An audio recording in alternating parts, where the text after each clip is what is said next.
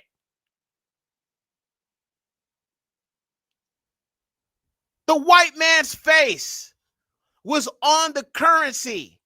And Yahusha said, give Caesar what is his.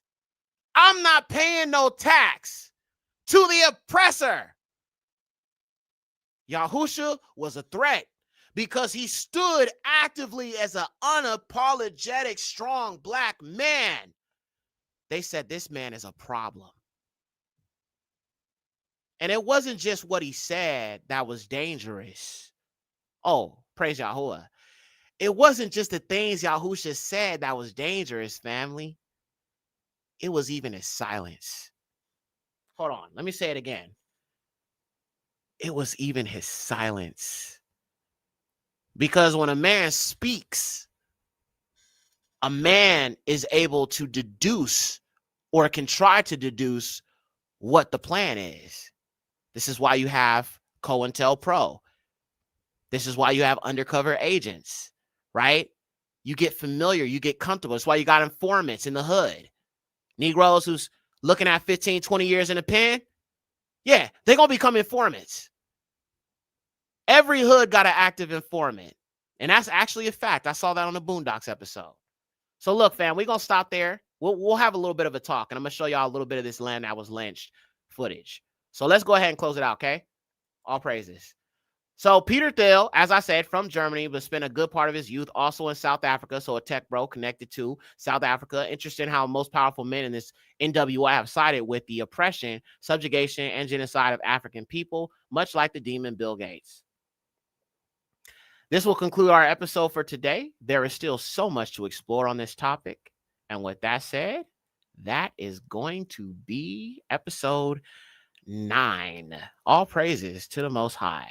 Don't go. Okay, fam, I'm not leaving, sis. I'll stick around. I wanted to show our family, to those of y'all who wasn't here earlier, I wanted to, so let me just kind of talk to y'all a little bit, okay? Okay. All right, I'm excited. Okay, so we're going to chill for I'll chill for 15, 20 minutes with y'all, okay? So I'm going to leave at 12:30. All right, 12:30. It's 12:10 a.m. Eastern Standard Time where I'm at. So we'll chill for a little bit. So let's talk about it. So to those who don't know, give me a 1 in the chat if you have seen the documentary that I did called The Lamb That Was Lynched. Give me a 2 if you have not seen that film. Yummy says, we up. All praises. Well, shoot, I am too. I'm feeling good. It's been a great show. So thank y'all to everybody who's here. Please hit the like button if you haven't. You know what I'm saying? I just want to chill with the fam for a little bit. All right. I came late. It's all good, sis. You catch the replay. I actually, you know what? It's actually my fault, sis. I usually do the show at 7:45. You know what I'm saying? Every Friday, but that just didn't work out because I need a little bit more time to put some stuff together. So I ended up starting actually at 8:30. So I actually pushed it back a little bit. So that's probably why. You probably might have came here at 7:45 thinking the show was supposed to start, but it didn't. So yeah, my bad about that, y'all. You know what I'm saying? I just wanted to make sure I was able to give you guys a good show today. So that's why. But it's all good, sis. Okay, so let's see. Okay, let's see. Who saw okay, everybody said one if you've seen it. Okay, Yummy seen it, Adara seen it, Zakar Yahoo, Daral Yahoo, all praises, Queen Raya, Anthony has not. Elijah has not. Yanata, Love Tawanda, Shalom, she has. Okay, Kim Terry hasn't seen it. Rush Yahoo hasn't seen it. Vernon hasn't seen it. Natural hasn't seen it. Batia has seen it. Dennis, my big Ak, has seen it. Okay, so Yahuwah's awakened. Wow. Okay.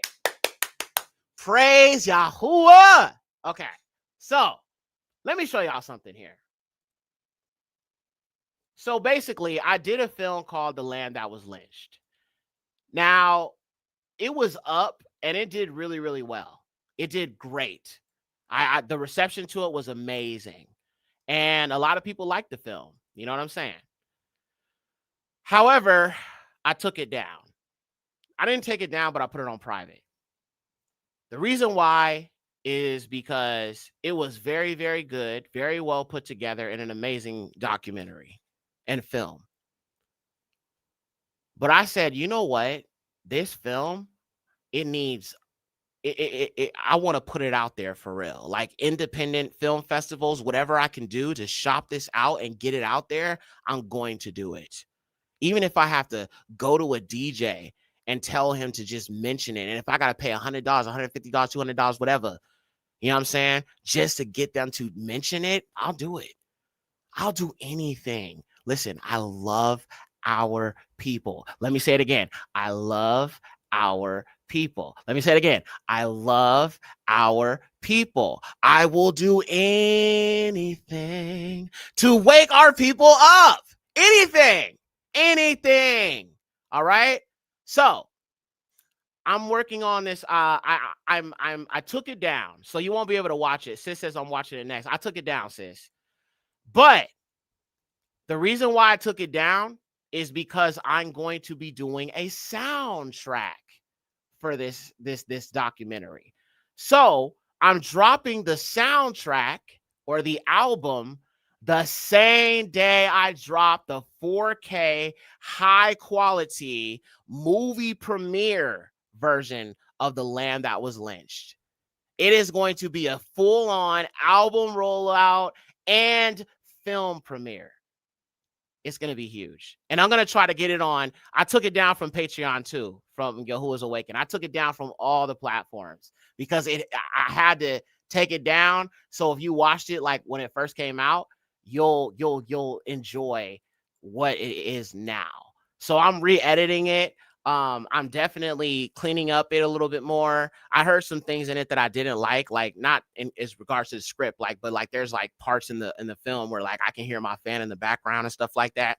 So I cleaned up that. So because like I said, I'm gonna try to get on Amazon if I can try to push it, at one of these independent film festivals or something. I don't care, bro. I want the world. I want our people to know the King, bro. Yahusha, the Most High. Listen, the Most High's mercy and the Most High's favor is up on me, and y'all believe that. We will pray and we will believe that Yahuwah will do great things through the land that was lynched. This film, this album, like I said, I'm always just trying to branch out and just do more stuff. You know what I'm saying? To wake our people up by any means necessary. So I do comedy, the Fallen Seed, all that. And either way, I've been working on another Fallen Seed video. So let me show y'all something. Okay, let me show you the album real quick. So this is gonna be the soundtrack, or like the I would say the album It's like an album, but it's like it's going, the music that's going to be in the movie is going to be on the album. So it'll have Yahushua on. It'll have the Lamb That Was Lynched title track. It'll have, you know, Ain't No High Like the Most High. It'll have all of those songs that are going to be on this album. You know what I'm saying? And actually the songs themselves, I'm doing a little bit of like mixing on them a little bit more. I'm doing some super, you know, like advanced mixing on it because I want to get it sounding really like just amazing. You know what I'm saying? So I'm doing some extra work on the mix. But let me show y'all this real quick. And yeah, like I said, the Lamb That Was Lynched is gonna be what leads me into the Yahuwah film. You know what I'm saying? You talk about Yahusha, right? And then I do that big rollout, and then I'm gonna do a second. Depending, like I said, I'm gonna see how I'm gonna gauge how it goes with this, right? The Lamb That Was Lynched, and if it does really well, I'm gonna do the same thing with the Yahuwah movie. All right, so look, this is it. Let me show you. This is the album art. Hold on, let me switch the background. I like the background. It's like with the black. There we go. Okay. So this is the soundtrack or the cover for the album, The Lamb That Was Lynched. Okay. This is also the cover that is going to be on the film, The Lamb That Was Lynched. So the reason why I named it that is because a lot of times people do not understand Yahusha was lynched. All right? He was lynched, as our people are lynched today. If our people do not make that distinction, that is one of the key things that helps you understand this book is about us. This so-called, what they call the Bible, or the Magaluth HaKadash, the Holy Scrolls. When you understand this concept, it helps you understand that these scrolls are about us. You understand he suffered the way our people suffered and still suffer today. Sundown towns, they love to lynch us because they lynched him. The same white people lynched him, y'all. The same oppressor lynched the king. He did it for us. Yasharal, he did it for us.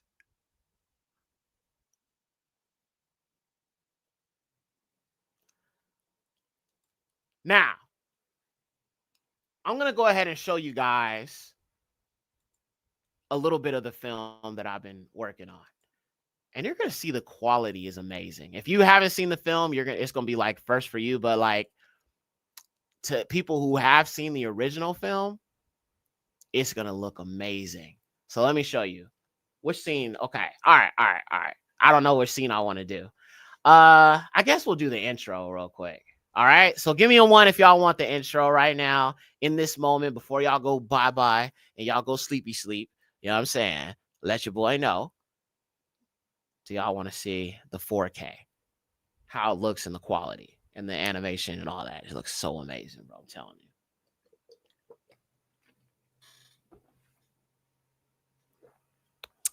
That goes without saying, right? Y'all know I was going to show it anyway, but I like to see if we on one accord. Okay. So let's do this, man. Hopefully I can load it up because, man, whew, boy, I'm telling y'all, this video is, this document is going to be so high quality. It's like, this thing is going to be like 40 gigs, 40 gigabytes to upload on YouTube. So it's going to take a long time just to upload it. It's like 40 gigs. The original was 12 gigs. So to those who, I know we got some, you know, some people who don't understand some of this like talk. 12 gigs is a decent sized video file, which is pretty big, but 40 gigs is like way more. You know what I'm saying? Because it's processed a lot longer and stuff like that. Rendering and all that takes time. But yeah, it's gonna be extremely high quality. So I'm gonna show y'all what it looked like. Hold on, let me pull it up. All right, Lamb That Was Lynched, 4K video. I got 2 folders. I got the original, and it's like, even when I go back and look at the original, I'm just like, I look at it and I look at this, and I'm just like, bro, it's a big difference. All right, here we go. Let me load it up.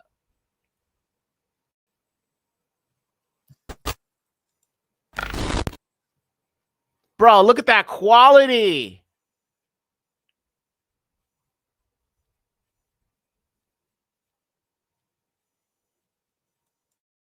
And the news reporter says, Jesus is white.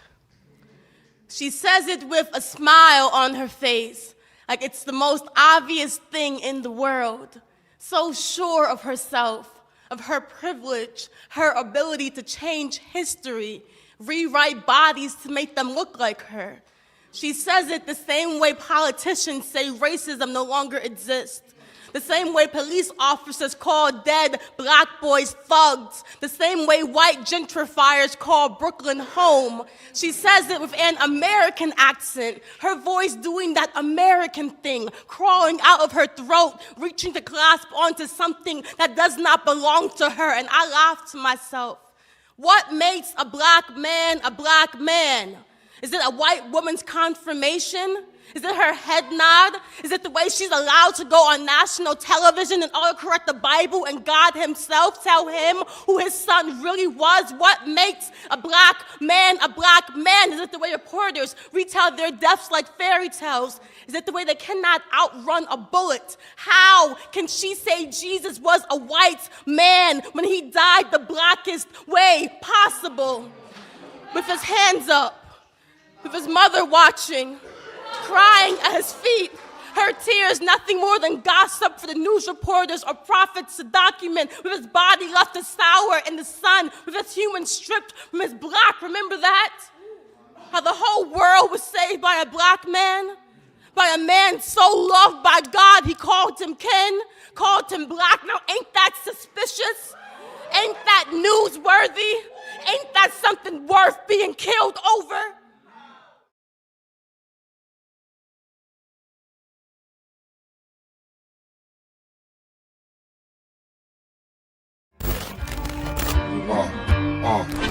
Yo, we were undefeated, yeah, he sits high above. We call us chosen, but we call ourselves niggas and thugs. A reproach and a power nation show us no love. And these heathens call us criminals, but we really Jacob. Prophecy coming to pass, tribals waking up. Psalms 23, Father, please fill up my cup. Pour out the ruach of wisdom, fill your children all up. We got Stockholm syndrome, slave master all in our blood. And Yekcyr HaMashiach, he will bring us on earth. And the ruach of Yahuwah, he brought forward his birth. And the truth being offered, you don't want it, it hurts. Because it looks like the people who be treated the worst. He will smite our oppressors with a sword in his mouth. And no wonder the truth got you wrestling with doubt. Another innocent black and locked, beaten and lynched. In America, the police will do the same in a pinch. Yekcyr the Messiah, he was sent to his sheep. And these European Christians aim to keep you asleep. White supremacy is made, this deception runs deep.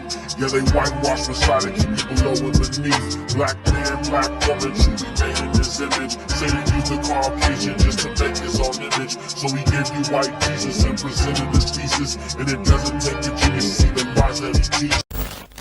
Black Messiah, he is the Messiah. This world will bow down, all they'll see the lake of fire. Yeah. Christianity is all white supremacy, a tool of control and show the pride of our enemies. Greatest weapon was a massive deception.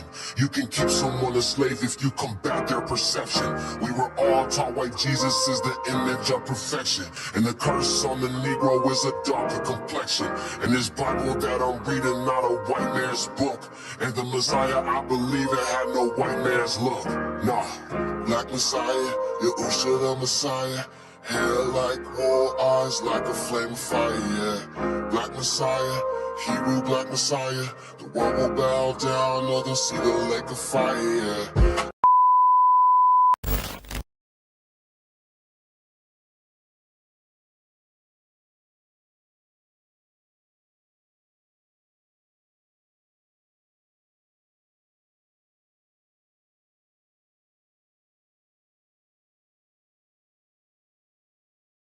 I know who he is. Not that pale figure hanging in your churches. Not the painted idol in Rome's cathedrals with blue eyes and golden curls. Nah. Yahusha, he was one of us, a Negro, and they hate him for the same reason they hate us, because his very presence, his truth, his bloodline, his authority exposes the lies of their empire. He wasn't born in a palace. He wasn't raised in the halls of the elite. He came from the ghetto, from Nazareth, and they said, can anything good come from there?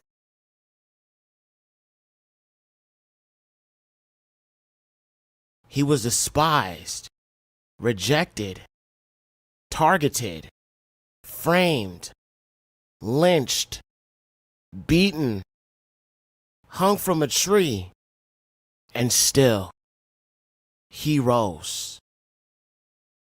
So when I look at the suffering of the black man in America, when I see us dying in the streets, hunted by this system, I don't just see pain, I see prophecy. Because Yahusha Hamashiach died a black man's death, and he was the lamb that was lynched.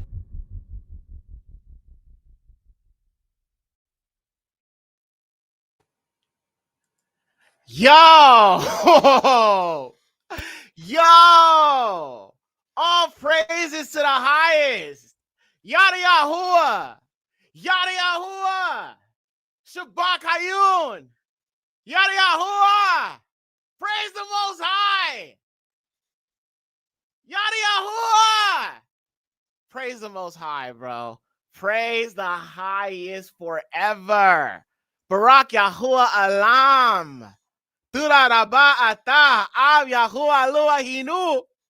Barak Atah Yahusha. Oh, praise the highest, man. Hallelujah, fam. So listen, fam. Buy this album. Physically buy the soundtrack. Buy it digital. Support this, okay? Support it. Tell people about it. Get the truth out there. We can work together. We can work together. It's a family effort. It is a family effort. We can work together and wake our people up right now. Right now. Right now. Enough is enough. Why must our people keep dying?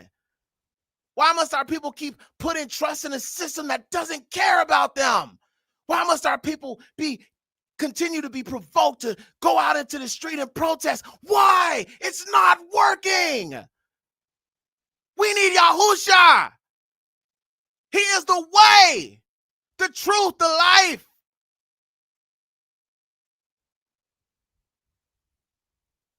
Hadarak, Ha'amath, Hakaim, Uhakaim. The way, the truth, the life. He is the answer to our oppression. Yahuwah sent Yahusha because he loved us. Praise be to the Lamb. Oh, praise be to the Lamb that was lynched for our transgressions. Oh, Father, we thank you.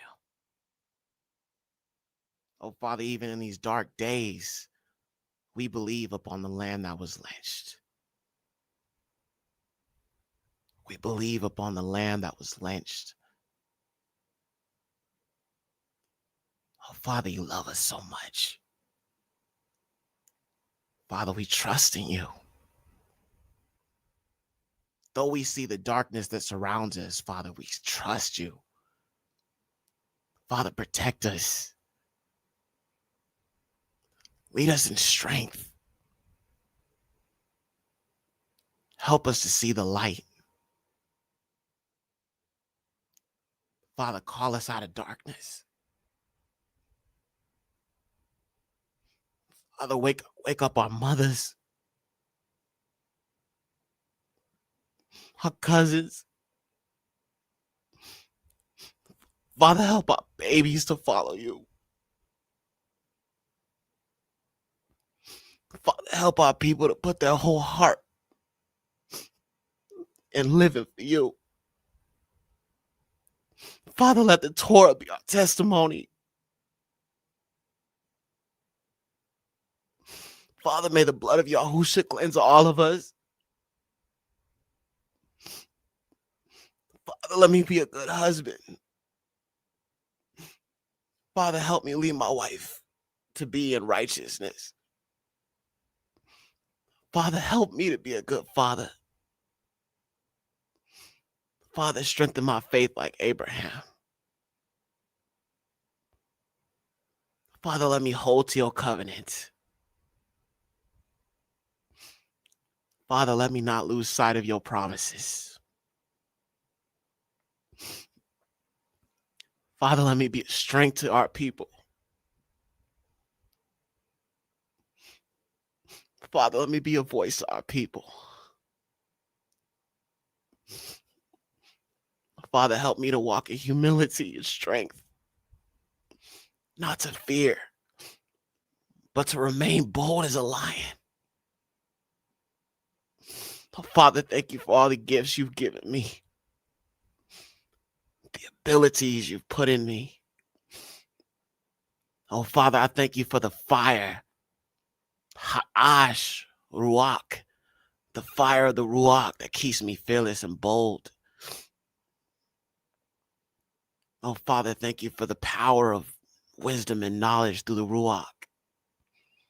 Oh, Father, the way you work through me. I don't fully understand it, but Father, I submit. Father, I submit. There's no one like you. You are the allure. You reveal that to me. And Father, I made some mistakes. Father, I've been wrong about certain things that I've taught. Father, I genuinely don't want to lead our people astray. We've been lied to enough. Oh, Father, we've been lied to enough.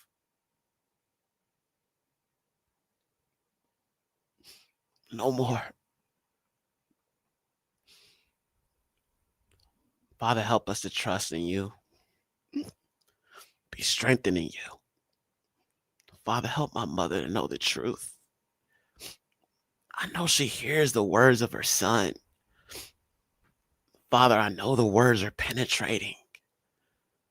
Father, I know that what I'm doing and the music I'm making is stirring up something in her spirit that's believing and understanding we are Jacob.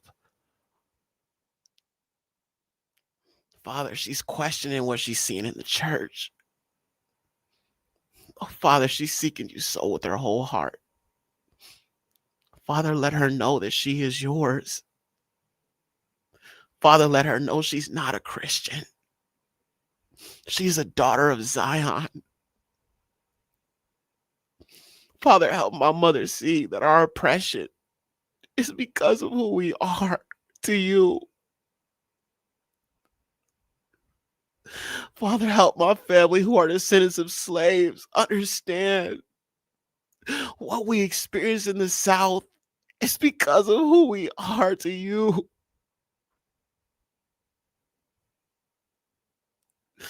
Father, help my family to understand.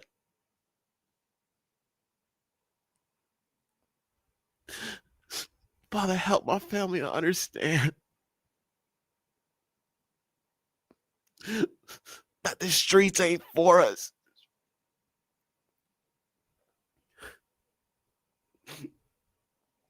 There ain't nothing in the streets.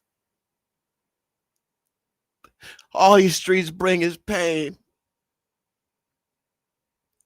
All the streets bring is pain.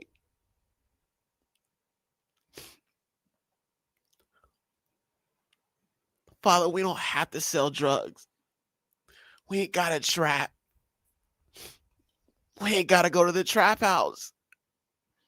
Father, our hands are blessed. This is not who we are. Father, you called us Kadash. You said we are the apple of your eye. Father, help us see we're royalty. Bahasham Yahusha.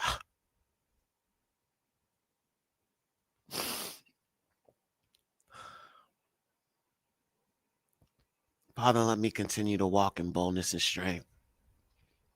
Let your will be done through me. Father, whatever your will is, let it be done. However you choose to use me, Father, I submit to your will. Father, I trust you. Guide me by your mighty hand. Father, let me not be dismayed by the children of Lucifer, the children of the devil. Father, I know you, and I will not be dismayed by these wicked people. Father, let me keep my foot on their necks until the day of their destruction. Father, let me be bold. Let me scare the children of Lucifer. Father, let them see me as a threat. Father, let me be a real-time Nazarene, like Yahusha, like Yahukanan. Father, let me rep the tribe of Yahuda in the fiercest way.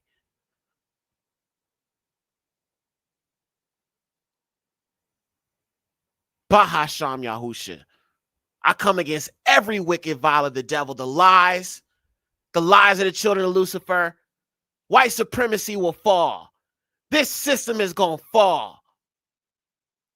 The wicked shall not prevail. The righteous shall be redeemed. The redeemed of Yahuwah say so, and it shall be so. The devil is a liar, and so are his children.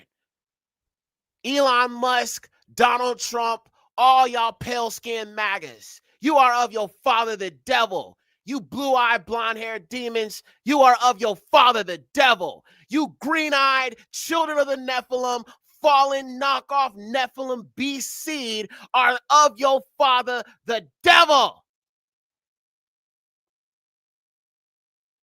I don't fear you. And nothing you do shall stop the work Yahuwah is doing. You pink-skinned demons.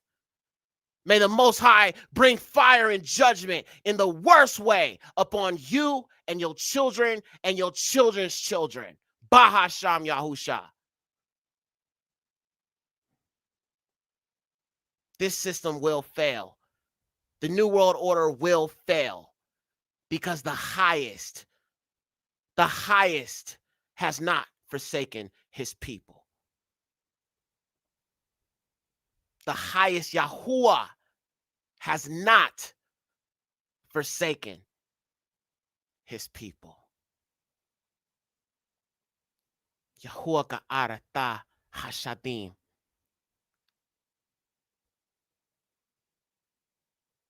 Yaladim ba nafa malakim.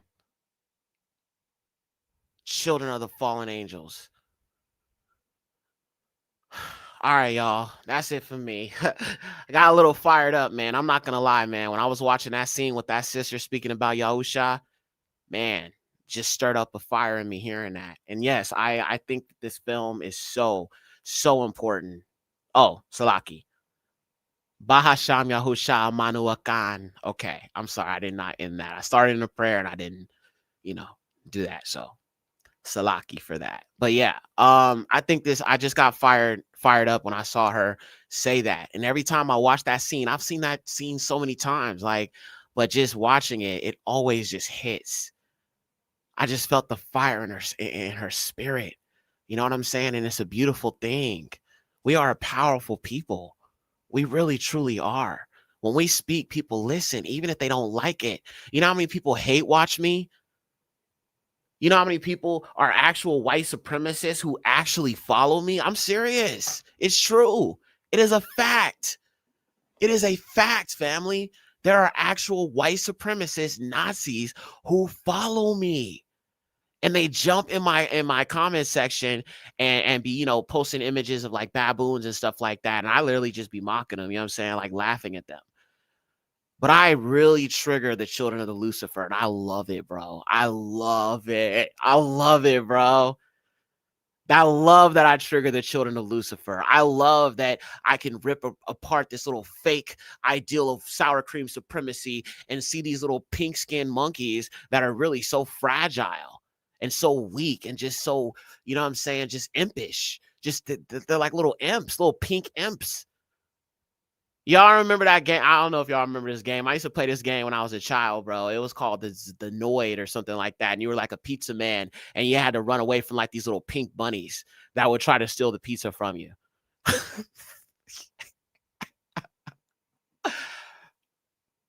But the joy of Yahuwah is my strength, is my kazaki. It is my strength. And, I just love our people, man. I just want our people to wake up, man. It now is the time. All right. There's a war against our people. And, our people need to understand the truth, because listen, with this Christian nationalism stuff, they are trying to turn our people towards their deity. And ultimately, it's going to lead to the worship of the man of sin. And JC is going to be the conduit. Christianity is going to be the conduit, because here's the thing. A lot of these Republicans and these MAGA people, I know I said I was going to be here until like 12:30. Dang, we're 4 hours. Wow. That's how it goes sometimes, I guess. But I promise I'm going to get off in like 15 more minutes. I guess I said that last time and it didn't work out like that, huh? The Christian nationalism, a lot of these Republicans are definitely being paid. People like Candace Owens, people like Marjorie Taylor Greene, Steve Bannon, Nick Fuentes, a lot of them are paid shills.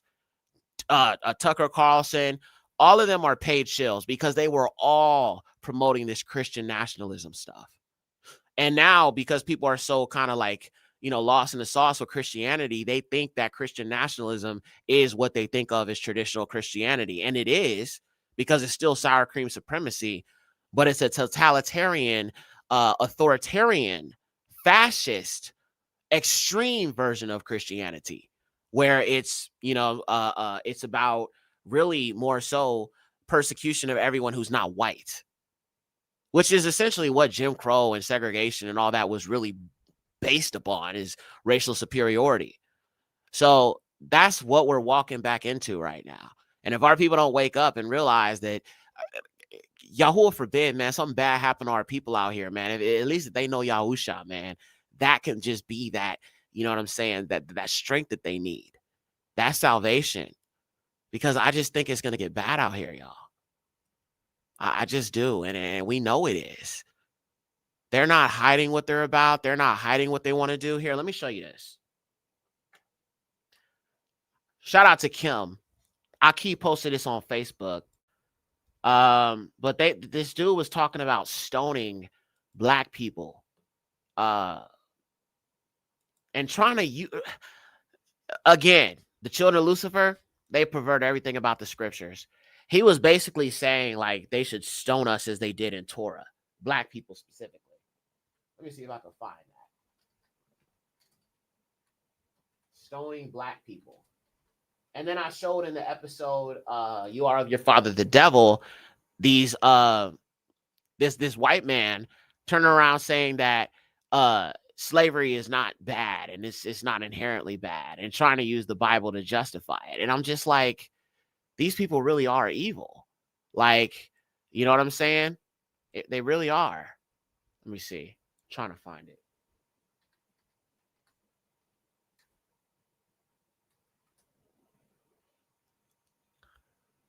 I don't know what the guy's name was, but I just saw it online. And actually, you know what, Kim Terry, I'm just gonna go to your page on Facebook. I know you posted it.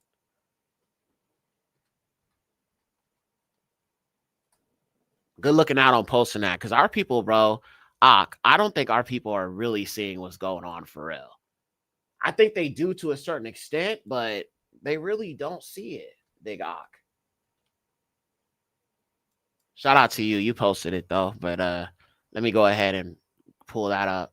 So I'm gonna go to our Ock. He's in the chat, I think. I'm gonna go to his page because he had posted it a little while ago. Let's see. You got a lot of content on your page. Hey, Ock is just like me. Ock be posting so much stuff, you know what I'm saying? Well, you know, we got to bring out that information. So, you know, we do the knowledge, though. Do the knowledge. Dang, where is it? Ock, I'm looking for it. I'm on your page right now. I'm scrolling it. I'm trying to find it. If you got the link, drop it in the chat. If you got it. I don't know if you got it, but I'm trying to find it, Ock. Yeah, I don't see it. Dang. Yeah, I know you posted it like a little while ago, but yeah, it's not here. I don't see it, bro. Maybe I skipped over it, or yeah, this is wild. Yeah, I don't see it. Dang. It's a lot. Yeah, I know, Ock. I'm scrolling. I'm trying to find it, Ock. I'm scrolling for real, and I'm like, it's so many. Okay, wait. This is one of them. Okay, this is the one I posted about. Okay, let me play this one first. So this is the white guy talking about slavery is not, you know, a bad thing, and you know what I'm saying, justifying it. Like I said, I played it in the children You Are of Your Father the Devil episode earlier today, but I'll go ahead and show y'all because I know the one he has is not far off from this one. Okay. All right, there we go. Let's go ahead and go to this. I know. All right. The institution of slavery is not inherently evil. I know. Some of you guys are upset by that. Some of you guys are saying, I've been saying that for years. Okay, I'll take it a step further. It is not inherently evil to own another human being. I know. Just wait. Some of you guys are really upset, but let's talk through this because it is very important that every Christian affirm what I just said. And not only should they affirm it, every Christian in today's society should be able to defend what I just said. Okay? Every Christian should be able to defend it. Big evangelicalism has been getting this wrong for years, basically since the Genesis, since the advent of Big Eva. They haven't had a good answer for the slavery issue. All right? Christians in America have been led astray on this topic. They've been led to believe things that the Bible doesn't teach. And when we go beyond the Bible, there are dire consequences. The institution of slavery is not inherently evil.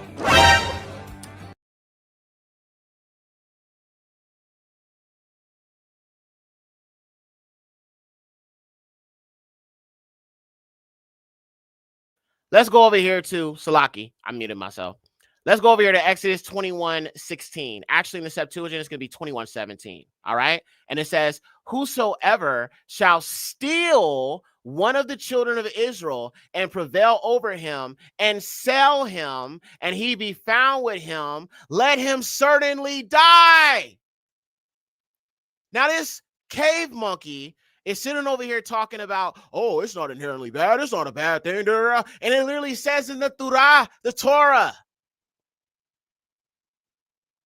These people are wicked. And that's what I'm saying. Christianity of today, white supremacy, whatever you want to call it, it's the same thing as slavery. They removed 90% of the first covenant, 90% of it with the slave Bible. Matter of fact, here, I got a chart for you guys. I showed you guys this, but I'll go ahead and show you again to prove it to you. This is why Christianity today still focuses so much on the so-called New Testament. It's simply because they use mostly the so-called New Testament to enslave us. That's why it's the same thing. I'm telling you, it's the same sour cream supremacy Christianity, triple K Christianity, same thing. All right, let me pull it up. Hold on. Yeah, right here. Now you can download this chart, family, if you just want to have this to show to our people. So I'll drop the link for you if you need the link for this. All right. Here we go. So look, this is from my blog, and this is actually, let me make it bigger. No Diddy. Hold on. Okay, there we go. Wonderful. Yada Yahuwah. Okay, so this is the contents of the slave Bible. All right, 90% of the so-called Old Testament was removed. 10% of it was kept. So when Yahuwah said the whole part about let my people go, that's not there. The Exodus, that's not there. The groaning and him hearing the groaning of the children of Yasharal, the murmuring because of how they were being oppressed, that has been removed. The whole Exodus and plague and the judgment on the Egyptians for what they did to our people, that is completely removed. So the Torah is mostly gone. So if you want to see what's in here, in Genesis, there's only, so all of these are chapters, okay? So when you see the 1, the 3, the 6, the 8, so on and so forth, these are the chapters that they kept in the slave Bible, all right? Now, Genesis, the first book of the Torah, Hasafar, Thurah, chapter 1 and chapter 3 were kept, so there's no chapter 2. Chapter 6 through 8 were kept, all right? But there's no chapter 5. Then it skips from 8 to 18. All right, so there's no 9, 10, 11, 12, all that's gone. Go straight to 18. Then from there, from 18, it goes to 37, chapter 37. So no 20s, none of that. All right, then from there, it skips 38, then it goes to 39. And then from there, it goes from 39 to 45. And then that's it. All right, so that's Genesis, Barashith. Then Shamuth. The only thing in Shamuth that it has is chapter 19 and chapter 20. Family, this is crazy. That's why when people be all like, oh, you know, when our people be like, oh, it's the white man's book. Look how much the white man removed. Look how much the white man removed, family. How is it the white man's book and the white man removed so much from it that works against the white man and totally violates what the white man did? Come on, y'all. Be for real. Be for real. Okay, let's keep going. Exodus, they only have 19 and 20. Dabarim, Deuteronomy. Okay, so Genesis, Exodus, there's no Uyakara. There's no Leviticus. So they completely removed Uyakara because Uyakara, specifically Leviticus, talks about how to treat your servants, your servants that you have in your home, right? It gives specific standards. You can't strike them. You can't hit them. You can't hurt them. You don't mistreat them. You pay them, the wage that they're earned. They can live with you if you want them to. They can come work for you or whatever. It had Torah laws on how our servants in the kingdom, when we go into the kingdom, the Gentiles, the Adamic Gentiles who join with us, I want to serve Yahuwah, they will also be our servants. So it gives scriptural guidance on how servants are to be treated. So they obviously removed that. Because you're not supposed to be hitting your servants, abusing your servants. You feel me? So that's gone. So Leviticus, Uyakara, completely deleted or removed from the scriptures. Then you go to Deuteronomy. So no 1 or 2 or 3. Go straight to 4, then to 6. And then from 6, no 7, goes to 8 to 11, then 28. So it has 28. But they removed a good chunk of 28, as you know, family. Isn't that interesting? So all of the scriptures about the redemption and all of that, the curses and all that, it's not there. Okay? It's not there. But I do believe they kept the blessings because it's just like, well, if you obey what the slave master is doing, you'll have these blessings. That's diabolical. That is diabolical. Evil as hell. All right? Okay, 1 Samuel. All right, chapter 17 and verse 24 only, because as you know, Daoud, he had servants, obviously, that worked for him, but then also they overtook their oppressor. Yeah, those Canaanites, Hittites, Hivites, the ites. You feel what I'm saying? Daoud was overthrowing and destroying and wiping out these people. All right? Some of them are colonizers and oppressors. Like if you think about the Palestinians that stole the Ark of the Covenant, right? Daoud sent his men and they wiped these people out, wiped them out. So obviously they removed that. Okay, so then you got 1 Kings, you got chapter 3, 8, 17 through 18, and then verse 21. All right, so a lot of the conquest of Daoud against our enemies was removed, of course. 2 Kings 4 through 5 is all you get. And then 1 Chronicles, the only thing you get from that is 17. Interesting. And if you want to download this and look at these, go look at the script. Actually, you know what? Here, this is your homework. Give me a 1 if you have the Septuagint or access to a Septuagint. Give me a 1 if you have the Septuagint or access to the Septuagint. You should if you got a phone, you got access to Septuagint. If you just go to, people ask me about this, so here, I'll show you real quick. If you go to the Blue Letter Bible, you can download the app, but if you switch it to BES, that gives you the Septuagint translation, which is the most accurate, by the way. Somebody asked me why I always be like, the crusty KJV, because the KJV in comparison to the Septuagint is just it's just garbage because it's Jewish approved. If it's Jewish approved, it's a deception. So if you go over here to the Blue Letter and you switch it to BES, that's how you get the Septuagint. That's why it's in different numbers. But if you switch it to, let's look at this in the KJV, just so you can see the difference. So in the Septuagint, it says, whosoever shall steal one of the children of Israel and prevail over him and sell him, and he be found with him, let him certainly die, right? And then if you switch it over to the KJV, let's see what it says. Verse 16, 21:16. It says, and he that stealeth the man and selleth him, or if he be found in his hand, he shall be surely put to death. But see, right here, it just says a man, right? But this emphasis should be on the children of Israel, or Yasharal, Yaladim Yasharal, the children of Yasharal. So right here, it says a man, right? But it doesn't specifically say the children of Yasharal. So again, how is this a white man's book? How is this a white man's book? Kim Terry said his name is Brian Salvi. Okay, Ak, let me pull him up real quick, fam. Appreciate you, Ak. You came through for your boy, bro. All praises. All right, let's look this guy up, man. Brian what is it, Suve? It's a weird name. It's like Polish or something. Salve. It's like French. I don't know. That's kind of hard to say. Salve. Okay, hold on. I really be studying languages, so sometimes when I hear a name, I be trying to figure out what it is or where it came from.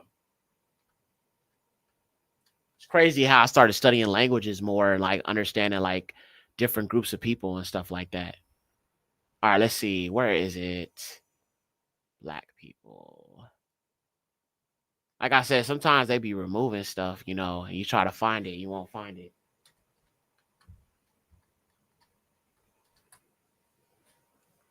Got to type certain keywords. Okay, this is it. Found it. Okay, all praises to the highest. Appreciate you, Ak. So let me show you this. The children of Lucifer are using the scriptures, specifically the Torah, blasphemy, to try to justify harming our people and stoning us to death. I kid you not. All right, let me show you. Hold on a second. Okay. All right. I got to make sure the sound's on real quick before I play this. Hold on, y'all. Okay. All right, so hold on. Wait. Let me full screen it. Okay, there we go. Okay, let's watch this so you can see for yourself. Yes, please hit the like button. Thank you so much, beloved sister. Family, after this, I'm going to jump off, okay? Love y'all. All right, here we go. Let me play this for you.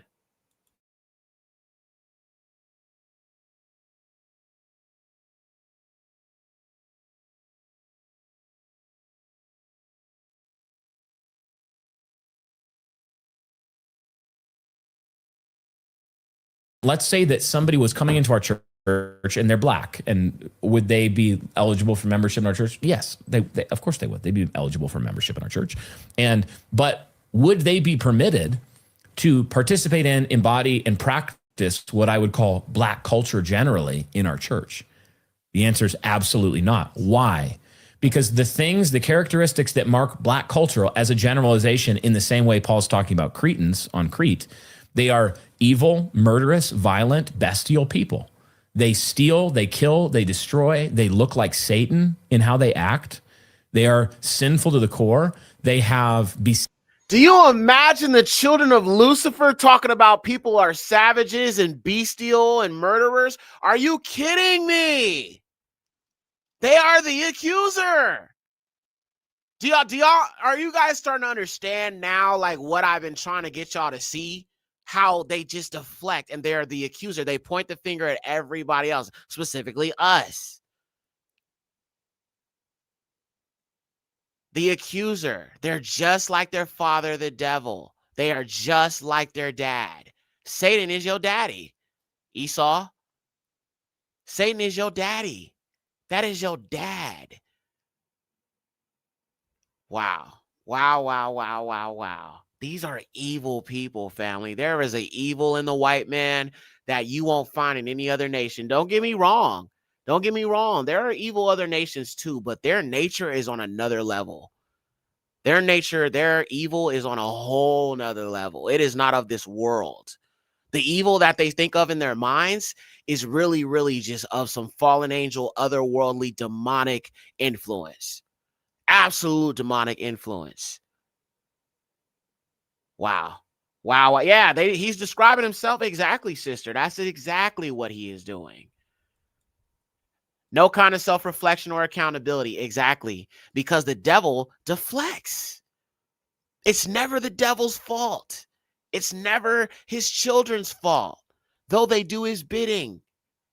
Because of the system that Lucifer has established for his children, the children are able to reap the benefits of deflecting accountability because the system serves their privilege. They deflect accountability because the children of Lucifer's system serves their privilege. When you have a system serving your privilege and giving you benefits, you never need to have accountability because the system has been made to always work only in your favor. So you get to point your finger, you get to wag your finger and condemn everybody else because you run the system. It's your system. It was built for your people. That's what this is. All right. So the fourth kingdom in the book of Daniel, is the kingdom right now. In the scriptures, people try to tell you that it's about Rome, a Roman empire. That is not necessarily true. It doesn't mention Rome at all. It just mentions a very vicious, wicked system. All right, let's finish watching him, and we're gonna look at that scripture real quick in the Septuagint, fam, before I go. All right, let's get back to it.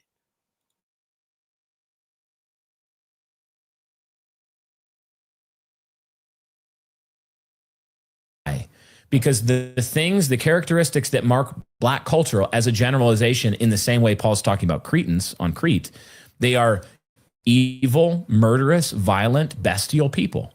They steal, they kill, they destroy. They look like Satan in how they act. They are sinful to the core. They have besetting sins that are like fatherlessness, sexual immorality. They molest children at a high rate. Whoa, family, did you hear what he said? Oh my God. Oh, Father, help me. Did y'all hear what we molest? What? That's y'all. Oh, Father, help me. I you know what? Oh boy. These people need to be gone. Father, wipe them all out, all of them. Father, leave not one seed left to these people. Not one of them. Not even one. Not even one. Father, please let there not be no pale faces in the kingdom. Father, please let there not be no pale faces in the kingdom. Not even as a servant. Father, please let there be no pale faces in the kingdom. Oh, my. How can we coexist in peace with these people? How? How can there be straight grace, shalom, and Yahuwah wipe every tear from our eye and the freaking oppressor is there with us? Come on now. These people can't be saved. Why do you think they got the world right now? They get the world right now because it's the time of Lucifer. Lucifer is the allure of this world. They follow him. That's their father. They do his bidding. They're building his kingdom for him. You don't get the world right now and the kingdom that's to come. That's not how this works. How do you get to do all this evil and run the world and do all this wicked stuff and then also get a share in the world to come that's about Jacob? That is foolishness. Absolute foolishness. All right, y'all. I'm going to jump off of here. Actually, real quick, let's look at that Don, y'all. Before I go, let's go to Daniel real quick. Let's read about this beast. This beast is very much connected to Nebuchadnezzar's vision about a beast. Or, well, it wasn't a beast, but it was a statue, an image. And each one of those parts of the statue represented different kingdoms. Now, the fourth kingdom was obviously the Roman Empire. But this fourth beast is not mentioned by name as Rome. So let's look at this. This is Daniel 7. And we are, of course, in the Septuagint. Daniel 7. In the first year of Belshazzar, king of the Chaldeans, Daniel had a dream and a vision of his head up on his bed, and he wrote his dream. I, Daniel, beheld, and lo, the four winds of wind blew violently upon the great sea. And there came up four great beasts out of the sea, differing from one another. The first was as a lioness, and her wings as an eagle. I beheld until her wings were plucked, and she was lifted off from the earth, and she stood on human feet, and a man's heart was given to her. And behold, a second beast like a bear, and it supported itself on one side, and there were three ribs in its mouth, between its teeth, and thus they said, Arise and devour much flesh. After this one I looked, and behold, another wild beast as a leopard, and it had four wings of a bird upon it, and the wild beast had four heads, and the power was given to it. Now listen to this, Daniel 7:7.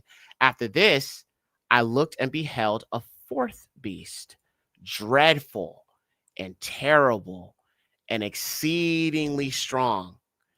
Now, don't the scriptures say that Esau would be stronger than Jacob or be greater than Jacob? Isn't that what the scriptures say?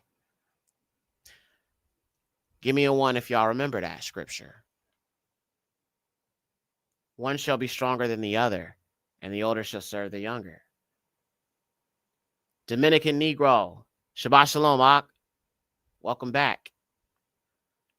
All right. Okay, so one that will be stronger than the other, all right? And they're stronger because they have Satan's system, all right? Esau, mixed in with the Nephilim bloodlines, all right? So the children of the system. Now, let's keep reading because we're going to look at another precept to back this up, okay? I'm going to make a connection for you real quick. And its teeth were made of iron, devouring and crushing the atoms, and it trampled the remainder with its feet. And it was altogether different from all the beasts that were before it, and it had 10 horns. I noticed its horns and beheld another little horn came up in the midst of them. All right, so a single ruler. And before it, 3 of the former horns were rooted out. And behold, there were eyes as the eyes of a man in his horn, and a mouth speaking great things. All right, now, it says that this nation, this kingdom, is exceedingly strong with teeth of iron, trampling everything. Now, let's go to Deuteronomy 7 real quick. I'll make a connection for you, preset for you. Deuteronomy 7:1.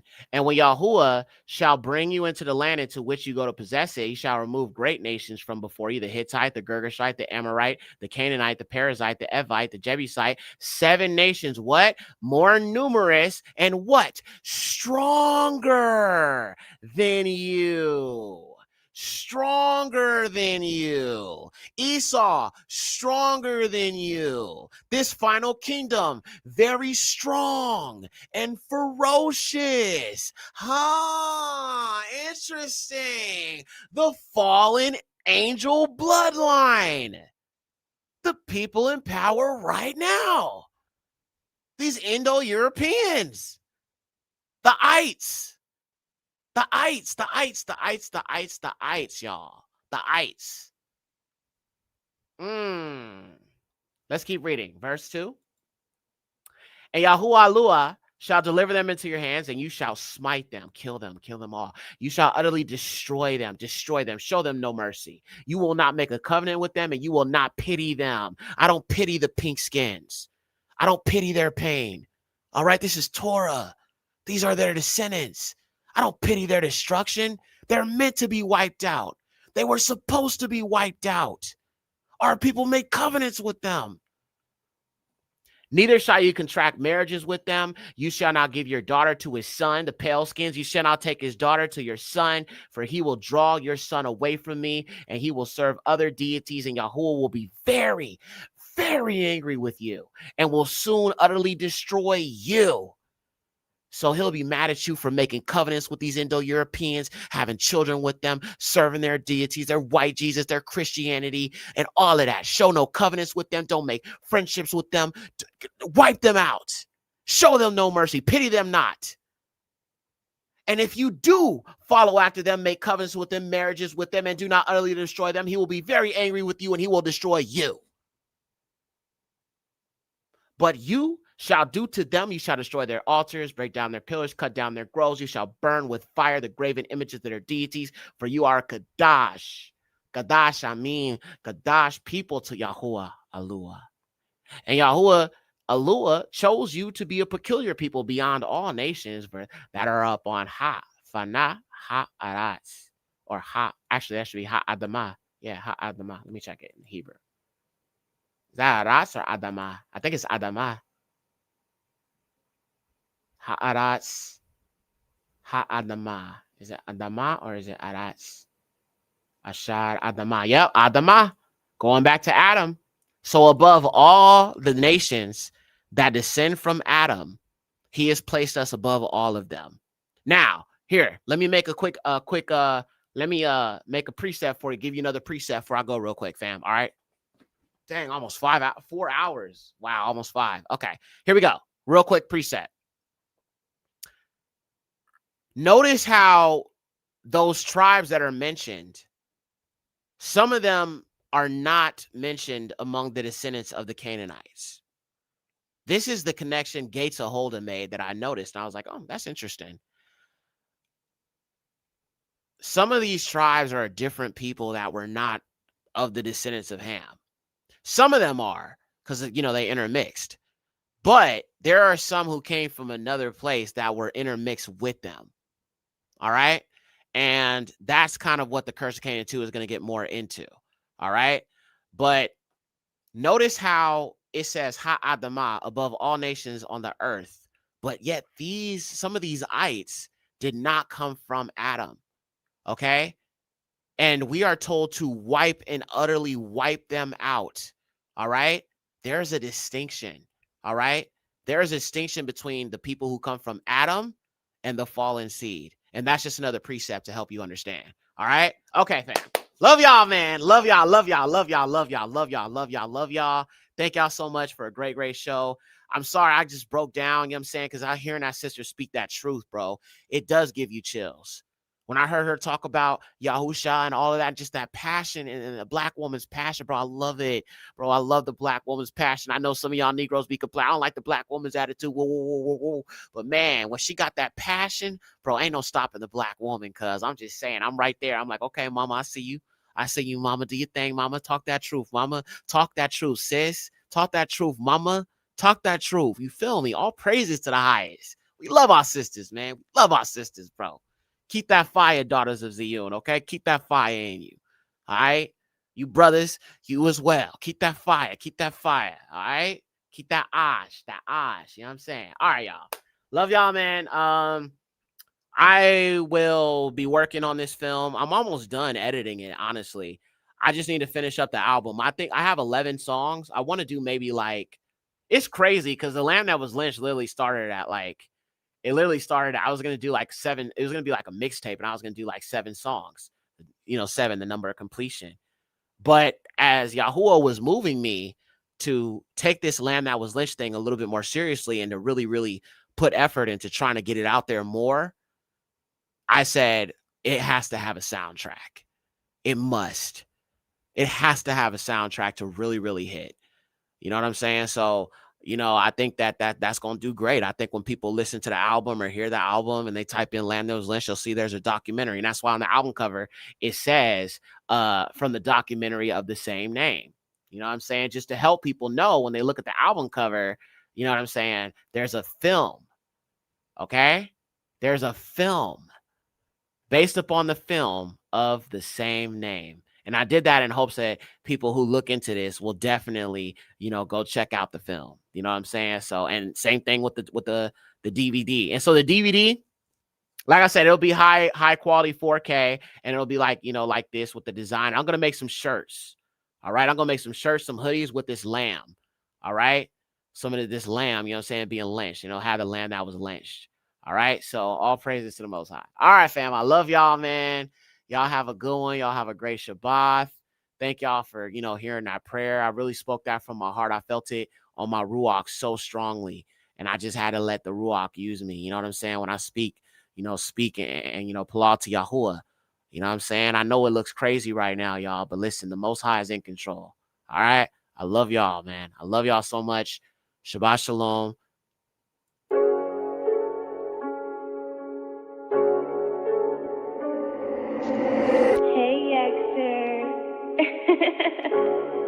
Yeah.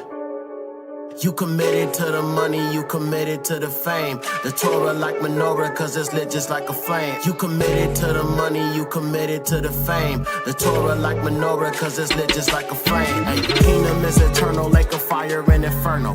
Matthew 7:23, a permanent deferral. The wrath of Yahuwah, that's a turbulent dispersal.